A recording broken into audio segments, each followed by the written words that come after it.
എന്റെ ചങ്ങായുണ്ട് അസീബ്, എന്റെ ഫ്രണ്ട്, നല്ല ക്ലോസ് ഫ്രണ്ട്, ഒന്ന് ചെയ്യും വിളിക്കും. നമുക്ക് എപ്പോഴും നീ വീഡിയോ ആക്കുന്നല്ല ഇടുന്നല്ല, എന്ത് സംഭവം ഇതെന്ത് സംഭവം എന്ന് പറയും. നിങ്ങൾ എല്ലാവരും എന്നല്ല, എന്നെ നിങ്ങൾ ഫോളോ ആക്കിയും ഫോളോ ആക്കാതിരിക്കും, ലൈക്ക് അടിക്കാതിരിക്കും, നിങ്ങളെ ഇഷ്ടം. ഞാൻ നിങ്ങൾക്ക് വിട്ടെന്ന് ഓക്കെ, ഒരു വിഷയമല്ല. നിങ്ങളില്ലേ ഈ ഇൻസ്റ്റാഗ്രാം യൂസ് ചെയ്യുന്നവരും പിന്നെ ഇൻസ്റ്റാഗ്രാമിൽ ക്രേസ് ഉള്ളവരും ഫേസ്ബുക്കിൽ ക്രേസ് ഉള്ളവരും, നിങ്ങളെ വീഡിയോസ് പാങ്ങലിട്ടോളി, നിങ്ങളെ ഫോട്ടോസ് ഇട്ടോളി. നിങ്ങളെ ഇഷ്ടമുള്ളവർ ലൈക്കും കമന്റും കാര്യങ്ങളും തരും. അത് നിങ്ങളെ ഇഷ്ടമുള്ളവർ. കാണുന്നവർ കാണും, കാണാത്തവർ കാണാല്ല. എതിർപ്പുണ്ടാവും, അതുണ്ടാവും, അതിനൊന്നും നിങ്ങൾ നോക്കണം. നെഗറ്റീവ് ചിന്താഗതി, നമ്മളെ നെഗറ്റീവ് ചിന്താഗതി അതെല്ലാം ഒഴിവാക്കുക. നല്ല കാര്യത്തിന്, നല്ല ഹെൽപ്പ്. ഇപ്പൊ എനക്ക് ആരെങ്കിലും കൊളാബ് വന്നെങ്കിൽ ഞാൻ കൊളാബാക്കും. ആരെങ്കിലും ഫോട്ടോ അയച്ചു തന്നെങ്കിൽ ഞാൻ അയക്കും. അത് എത്ര ആൾക്കാർ കമന്റ്സ് ചോദിക്കും, ഞാൻ ആര് തരുന്നു എന്തെങ്കിലും ബിസിനസ് നടത്തുന്ന അവർക്കെല്ലാം ഞാൻ സപ്പോർട്ട്. ഞാൻ അണക്കിലൊന്നും ലാഭമില്ല. ഞാൻ നിങ്ങൾ എന്ത് ബിസിനസ് എന്ത് കാര്യങ്ങളും സത്യസന്ധമായത് നിങ്ങൾ അയച്ചു തന്നെ ഞാൻ പോസ്റ്റ് ആക്കാം, എന്ത് വേണമെങ്കിൽ ആക്കാം, ഒരു ഇതും ഇല്ല. പക്ഷേ കുറെ ആൾക്കാർ വയ്ക്കും, നീ ആരെയും ഫോളോ ആക്കുന്നില്ല, നിനക്ക് 10,000 ഫോളോവേഴ്സ് ഉണ്ട്, പക്ഷെ നീ എന്ത് ബാക്കിയുള്ളവർ ഫോളോ. എനക്ക് മെസ്സേജ് ആക്കിയിട്ട് എന്നെ കോൺടാക്ട് ആയി. നിങ്ങളെ ഫോളോ ആക്കാതിരുന്ന ആരെങ്കിലും ഉണ്ടാകും. എനക്ക് മെസ്സേജ് ആക്കിയവർ എല്ലാവരും ഞാൻ ഫോളോ ആക്കി. എന്നെ അറിയുന്ന പറഞ്ഞാൽ ഞാൻ എല്ലാവരും ഫോളോ ആക്കി. ഫോളോ ലൈക്ക് അതല്ല എന്റെ വീഡിയോ ആണെങ്കിൽ നിങ്ങൾ ലൈക്ക് അടിക്കേണ്ടത് നിങ്ങളെ ഇഷ്ടം. നിങ്ങൾ ലൈക്ക് അടിച്ചാൽ എനിക്ക് സന്തോഷം.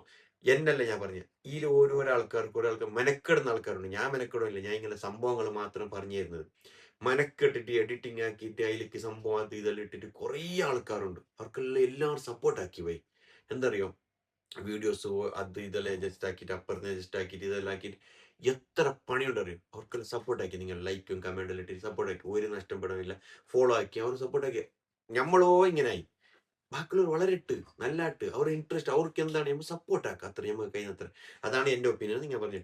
പിന്നെ നെഗറ്റീവ് ചിന്താഗതി എല്ലാം മാറ്റാം. ഞാനൊരു പ്രസംഗം വെക്കുന്നു. ആ പ്രസംഗമില്ലേ ജസ്റ്റ് ഒന്നില്ലേ, അയാൾ പറയുന്ന വിഷയത്തിന് ഞാൻ പറയുന്ന വിഷയത്തിന് ജസ്റ്റ് ഒന്ന് കമ്പയർ ആക്കി നിങ്ങൾ ഒന്ന് കേട്ടിട്ട് നോക്കി എന്താണ് സംഭവം. അതുപോലെ നെഗറ്റീവ് ചിന്താഗതി ഒഴിവാക്കുക, എല്ലാവരും സപ്പോർട്ടാക്കുക. നന്നാന്നവർ എപ്പോഴും നന്നാവാത്തവർ നന്നാവില്ല. പക്ഷെ ഫോളോവേഴ്സ് കിട്ടുന്നവർ കിട്ടും, കിട്ടാത്തവർ കിട്ടാല്ല. പക്ഷെ ഞമ്മ കഴിയുന്നത്ര സപ്പോർട്ടാക്കി കൊടുക്കാം. നിങ്ങൾ എനിക്ക് മെസ്സേജ് ആക്കി ഞാൻ നിങ്ങളെ ഫോളോ ആക്കാം, നിങ്ങളും ഫോളോ ആക്കി ഞാനും ഫോളോ ആക്കാം. ഓക്കെ, പിന്നെ നിങ്ങൾ എന്നെ ഫോളോ ആക്കി സപ്പോർട്ടാക്കി എല്ലാം ആക്കി. എന്നെ മാത്രമല്ല, ഞാൻ എല്ലാ ആൾക്കാരും മനക്കെടുത്ത് കുറേ ആൾക്കാരുണ്ട്. എനിക്ക് കുറേ വീഡിയോയിൽ കാണുമ്പോൾ ഭയങ്കര വേജാണെന്ന്. എല്ലാവരും ഫോളോ ആക്കി, എല്ലാവരും സപ്പോർട്ടാക്കി. ഓക്കെ, ഇതാണ് സന്തോഷം, സ്നേഹം പറക്കട്ടെ. അത്രയേ ഉള്ളൂ പറയാൻ.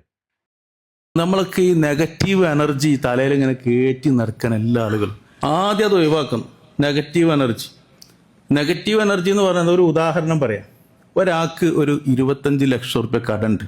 അതായിക്കോട്ടെ, അതിന്റെ ചെറുതൊക്കെ ഇപ്പൊ എങ്ങനെയൊക്കെ വീട്ടാൻ. 25 ലക്ഷം റുപ്യ കടമുള്ള ഒരാൾക്ക് കുറച്ച് പണിയുണ്ട് അത് വീട്ടാൻ.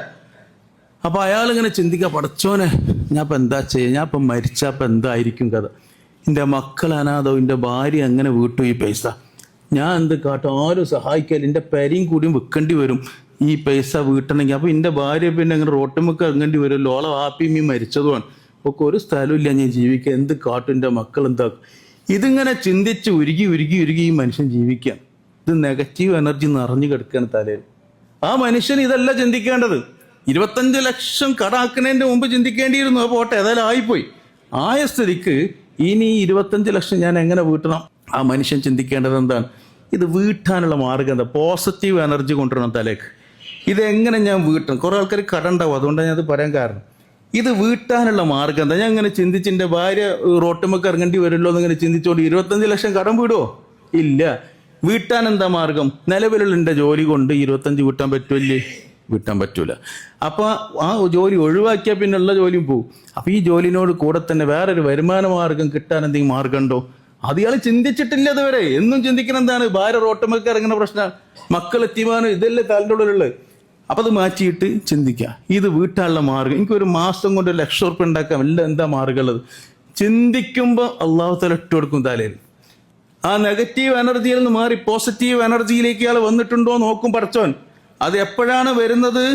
അപ്പം അള്ളാഹു സുബ്ഹാനഹു വ തആല ഇയാൾക്ക് മാർഗങ്ങൾ കാണിച്ചു കൊടുക്കും. അവിടെയാണ് ഇയാൾക്ക് പോയിന്റുകൾ കിട്ടും.